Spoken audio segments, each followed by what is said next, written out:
Welcome to Board Game Binge, the place where we bring you bite-sized, bingeable board game content from across the industry. I'm your host, James Staley, and in this episode, we're welcoming back Antonios Yannopoulos from Teetotum Game Studios. His latest title, a competitive, tactical, time-traveling themed engine-building game called Restart, is currently on GameFound. Antonios, welcome to the binge. How you doing, my friend? I'm doing great, James. Really happy to be here. How are Oh, you? it is great to have you back on the podcast. We were just talking before you went on air. It was Age of Rome when we had you on last, and that was like, I Like think a ages couple ago. years ago. Yeah. It seems like I Yeah. just talked to you like the other day, but yeah, it's been a couple To, years, man. Time flies. to tell you the truth, James, the feeling when I first saw you again after Showtime, it was like we were talking just yesterday. Oh, I know. It's amazing. You know, it's so awesome this industry, the friends you make, who you may Exactly. never ever see in person, but you meet online, and there's this commonality, right? So it's this instant. Exactly. Yeah, Because, it's just we share stuff without knowing that we share this. We're doing same things. We are having same thoughts, same troubles maybe. yeah. So I feel really close to you, even though we are on the other sides of the Atlantic.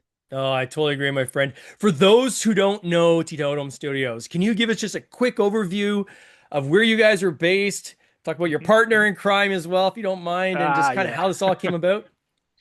Yeah. I have to mention Vagelis. We are a small indie company based in Greece, not in Athens, as many people think, which is the capital city of Greece, but we are in a smaller city in Ioannina, a very beautiful city with a lake, with a lot of green mountains all around.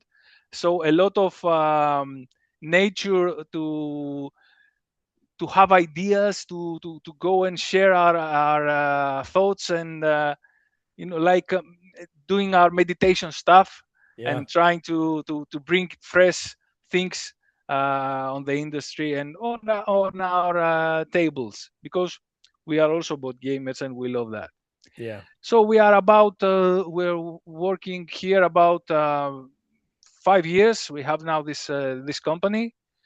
We had Edge of Rome. Now we are bringing a Restart. As you said, it's a tactical competitive game Yep. with a very unique theme: time travel. Yeah. And we're going to get into it in a second. Very quickly, for those that so are you guys doing this now full time, or is there still day jobs that you guys have on the side, or We are mainly doing this yeah. full time. It's kind like our main occupation. Yeah. Doing stuff on the side, but this is what we love, and we try to support it in with all our time, with everything we got. Yeah, no, totally. This is the dream, right? Is to be able to take Yeah, something you exactly. absolutely love and be able to make a living out of it. I mean, if anybody can do that, that's kind of the goal, right? Mhm. Will there ever be like an age of Greece? Well, a lot of people are asking for something that it's related to Greece, because, of course, we are Greeks. We know Greek history. We know Yeah. a lot about mythology, a lot about, yeah, maybe. I'm not leaving anything out, because we have a lot of ideas. And if we feel like something clicks, we might go for it. Why not? Yeah. No, that's crazy. With Age of Rome, how did you find like so again, it's been a couple years. The campaign did very, very well. Yes. And what was the path that you guys took after Kickstarter on that one? Like, were you working with local distributors, or how did you kind of push out the game after the kind of the big, hurrah you have with Kickstarter? Well, we had a second wave in talks with some distributors around the world. I mean, the game had a very good quality, did really well on Kickstarter, although we were showing us ourselves for the first time. I mean, people supported us and trusted us, even though we didn't have anything to show Yeah. back then. So a lot of distributors were interested, and we had some chances. Not with everyone. I mean, okay, sometimes you talk, sometimes you find a way to cooperate, other times not.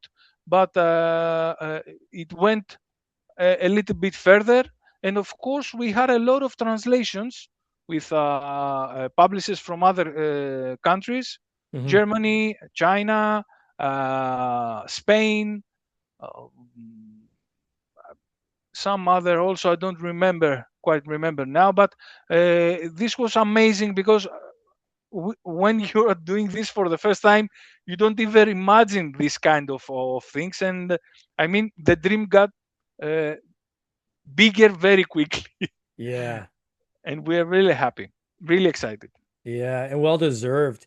And remind me of the Greek kind of gaming culture. Like there's a lot of companies and a lot of people that are taking their game ideas and exporting around the world from Greece. I mean, I know several, and we've talked to the Mhm, Hive mhm. Group, you know, with Vesuvius Media and so forth. Um, but in Greece itself, how is there like a lot of board game cafes, or are you seeing like a big market in Greece itself? Or are you guys just net or exporters of game ideas? Yeah, I have to say we are might probably be pioneers here in Greece because Yeah. the hardcore community of board gaming is small, very strong, very strong, but it's small. Hmm. Although there is another culture that is similar to board gaming, with a lot of people playing backgammon even when drinking their coffees. A Yeah. lot of people playing cards, uh, card games like Rummy, like op- these variations and stuff. Or uh, we play here in Greece a variation of Uno, Yeah. which is very old. It was invented before Uno, but people that play, when you talk to them about board games, think it's something different. Yeah. So it's a bit strange, and that's what one of the things we're trying to cultivate here in Greece. We try to show people that board games are not difficult, are not something strange. It's something that you already do, but with a more elaborate component, with something more beautiful. So Hmm. you might actually love it if you try it. And we try to grow the community doing what we do. And then where do you draw your inspiration from? So, you know, as a duo, um, you obviously with different perspectives, right, and different backgrounds. But how do you kind of come to a alignment on what you want to pursue as a company in terms of like your game ideas? Yeah, that's a very good question, first of all, because we are partners in crime with Vangelis. We share Yeah. 50-50 everything, Yeah. good, bad stuff, ideas, days with rainy days that we have no ideas, we don't know what to do. I'm sure you get the idea. You are uh, mostly doing something alike to what we're doing. So but the strange thing with us, as you said, we are very different people. We have very different approach in some things, and this is what helps. Mm. Because when I bring something to the table and Vangelis is starting questioning, that might not be very good. I'm not sure about this, Yeah. and this is taking too long. But at the end, after let's say we scalp a little bit the rough edges of the idea of the starting idea, the starting conversation, everything it is. We come up with a very better result. Mm. We are very tired because we are sometimes even fighting to each other. Yeah. No, I think this is the road we have to take, but no, if we take this road, then we had more options, but this is safer. No, this is okay. So uh, after this, it comes a conclusion that we are both very very happy, and we keep uh, everything from our different sides in a final decision, Hmm. trying to do the best for the company. Have you ever come to an impasse? Like, has there ever been a moment where it's like, no, no, we definitely got to do this, and he's like, no, no, we definitely got to do this, and you just couldn't come to alignment, and then how do you deal with that? Yeah, yeah. This happens. I think there were two or maybe three really hard times. Yeah, Uh, uh, I'm. I don't know. I I haven't partnered up with someone else so close to know if this is common.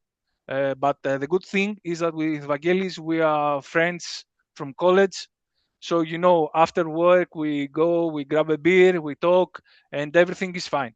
Uh, in matters of work, always there will be disputes, there will be disagreements, there will be all for the good of the company, of course. I mean, hmm, if you start to cooperate or to partner up with someone that has, you know, negativity, and he's not proposing things for better, but let's say for selfish reasons or other stuff like this, it's not working. It's not gonna work. But we have lived it. We are doing this now for almost 5 years, and I guarantee that that's the way to make things better.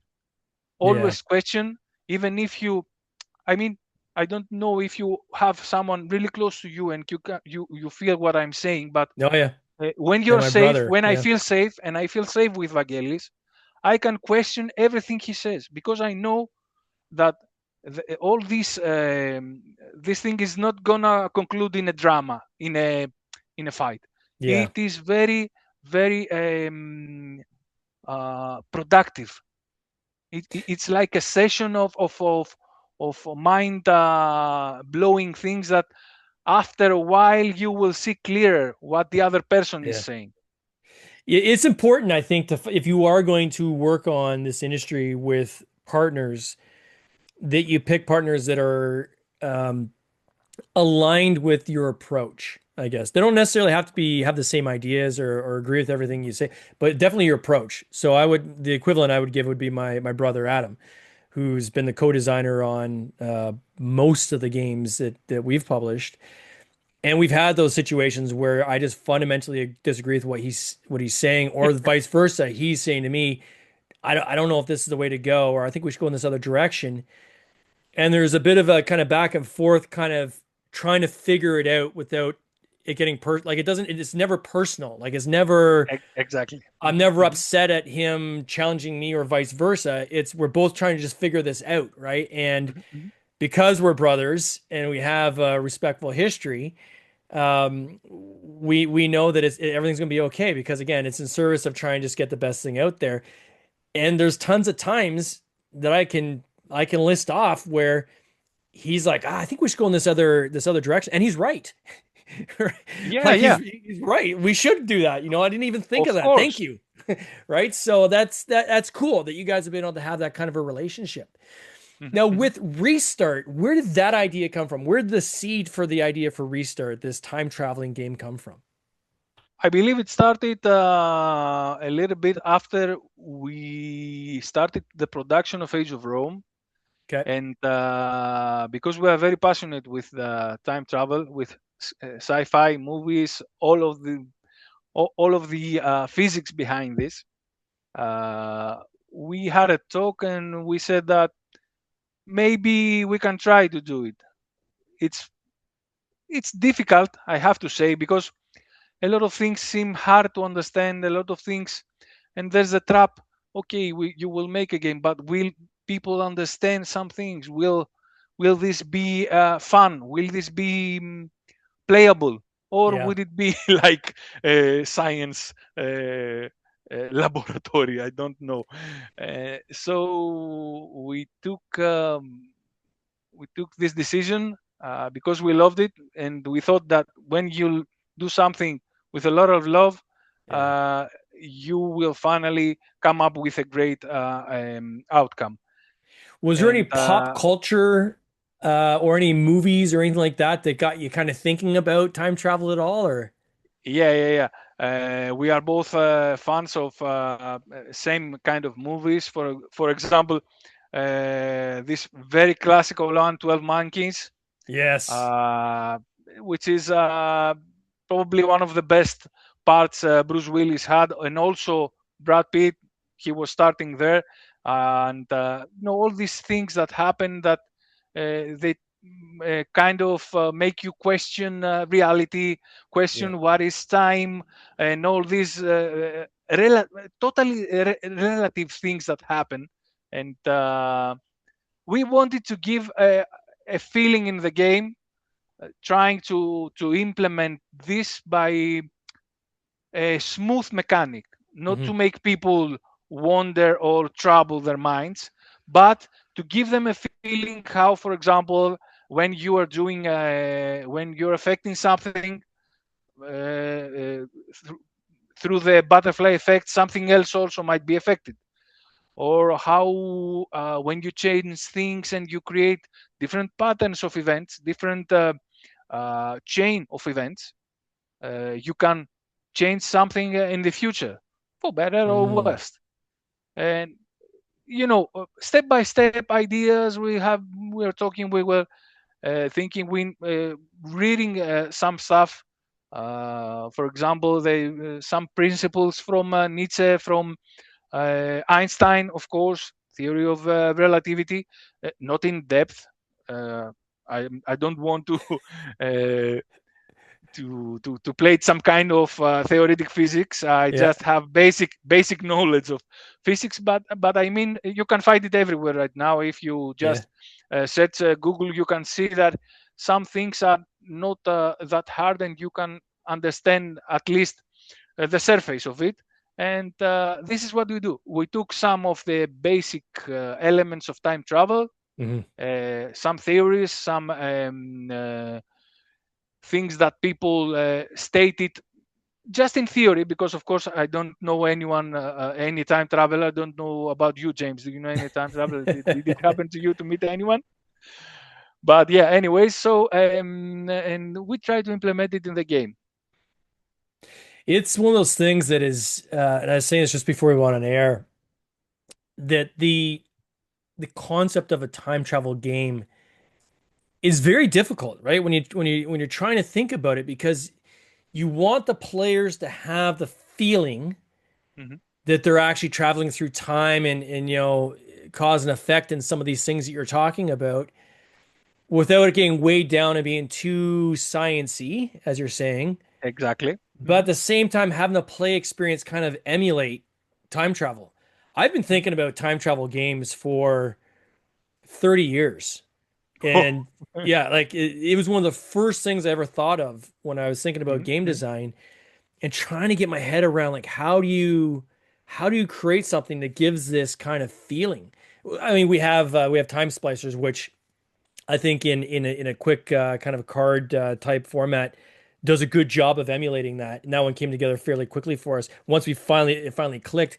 But what was the click moment for you on this game that got you to say, okay, this is how we're going to make that work? It was a series of clicks. I mean, Mm, because how can I explain this? When we started. I mean, the game, it's not a small game. It's not no. one mechanic. There are a lot of mechanics that are combined together in a through a base mechanic, let's say a core mechanic of the game, which is the pattern building of events. So we started by building mainly the core mechanic of the game, the patterns, plus the engine building, where you have your mind and all these things happen. You are connected to a time travel chip, and you can time travel, and you can manipulate your perception, your intelligence, your memory. You can gain extra power, so you can do more stuff while you time travel. Hmm. But every field has different boosts, so you have to change it. You have to choose one of those. You cannot you the game will not allow you to upgrade everything, so that's one of the choices in the game you take. Plus, you have to create these events that will save your future because you're coming from a dystopian future, a destroyed future. You know what happens, and you're trying to change things with specific missions, specific events you have to create on the space time, either on the past or the present or the future, or in all these timelines. And there's a cool concept with your younger and older self. You are the time traveler, the adult miniature of the game, and Hmm. you have your child version that awaits in the past. Oh, that's But cool. if you do some things in the game, you can activate your kid, so you can pass him some kind of knowledge, and now he can help also. He can change events, or she. I mean, there are Yeah, men and women characters. So this is kind of Back to the Future. that's You go, cool. you tell something to your past self, and now he knows what to do to change and save the future, or something like this. And this was a step-by-step procedure. So the first click was the core mechanic. We have missions. We need to save the future in a specific way. We have our mind board, which you are connecting and you're doing all the things here. You're taking all your actions. And then you have your characters, which are the one is the time traveler. He can go anywhere. You have the younger that lives in the past. They cannot meet because of the time travel paradox. Hmm. But as the game moves on, the younger self is growing. So they're moving to the present and they're moving to the future. And finally, at the end of the game, they are becoming the time traveler. So there is this circle that the game moves. And at the end, there is a twist because when you finish the game, of course, it's a competitive game. You're counting points, prosperity points, and the person who has the most managed to save their future because time travelers come from different timelines, and Hmm. that these timelines are they class because there are different people from different totally cultures, and at the end, the things you do dictate something for your next game. There are four different dystopias in the core game, and when you end one, you can see what you have caused to the world, to the future world, and try to save it in your next game. So there is the pandemia, which is a pandemic virus. You have to fight and find this vaccine and save people. Yeah. But there is also a anomy, which is a word without laws. Anomy comes from the Greek word nomos, which is law. And you have to go and push senators to be more fair, to be more, to stop wars, let's say, like things that are happening right now. And so you are playing different things. There is another dystopia where the human race is in extinction and you need to find chromosomes and learn why they cannot make babies anymore, Yeah. people. And the fourth one is an ocean rise where the ices have melted and you have to save nature to plant more trees to save lakes and wildlife to make things better. And all this can be combined in series of games, like a season mode, Yeah. in a time travel adventure of 5 episodes, as we call it, and the same protagonists play and repeat another game, and at the end, they become the protagonist of the series or not. Is there ever a utopia at the end that you reach like a perfect future? Yeah, not exactly. There might probably be a way to, let's say, save everything. It's a question that a lot of people, a lot of backers also shared, but it in a different way that Hmm. I cannot really explain right now. Let's keep some secrets, okay? Yeah, we'll keep some secrets, some mystery. This idea of being able to kind of loop back around and then try it again. That's a cool concept. It almost reminds me of the movie Looper, right? By Yeah, Ryan Johnson, Looper. which is probably one of the best time travel movies of all time. It's absolutely Again, one of Bruce my. Willis, if I remember well, right? What's that? If I remember correct, I think Bruce Willis was also playing in Yeah, that Bruce Willis movie. is in that one as Yeah, well. Yeah, yeah, yeah. and trying to think of the kid's name. But yeah, this whole idea that you get to the end and it's actually the beginning. Exactly. It's starting the Hmm. loop again. And in your case, what you're allowing people to do is almost shift the timeline to have it kind of play out differently, almost like a parallel timeline, which again is another theory of time travel that when you go back Hmm. Hmm. in if time travel ever is achieved, you're not actually changing the current timeline, you're actually starting a different timeline and you're impacting that timelines from that point when you enter it, which is kind of a Hmm. fascinating idea. Oh man. And then the decision to go on GameFound versus Kickstarter. What led you guys making that decision? Well, yeah, we talked with Vangelis when we first started Age of Rome. The GameFound platform was not existing, if I remember correct. There was only a pledge manager, Yeah, they had some, but it was and weak. Yeah. yeah, I don't quite remember, James, Yeah. to be honest. But yeah, after we did quite well on Kickstarter, and Hmm. we had a first launch on Kickstarter with the previous version of Restart, because this is a repolished version. Hmm. We have been working about 1 year the previous version, after we had a lot of feedback from people that the game was a bit slow, a bit heavy. It had some, let's say, not so strong points, and we gathered all this feedback, and exactly because we started seeing these things also. Yeah. I don't know if you have experienced this, but as a designer, sometimes you are closing your eyes without wanting it, because Yeah. you are creating the game so many years, and some things are seem very natural to you, but when the first time that other people see it, n- then you are recognizing, you Yeah. also understand that this might be a mistake, or this might need a bit of tweaking, and etc. So that's what we did. We gathered a lot of feedback about I think it was about more than 100 suggestions that we gathered, either from Google Forms or from chatting from several platforms and Hmm. social media, and we put all those down, and we uh, reinvented the game. So now it's more fast-paced, more interconnected.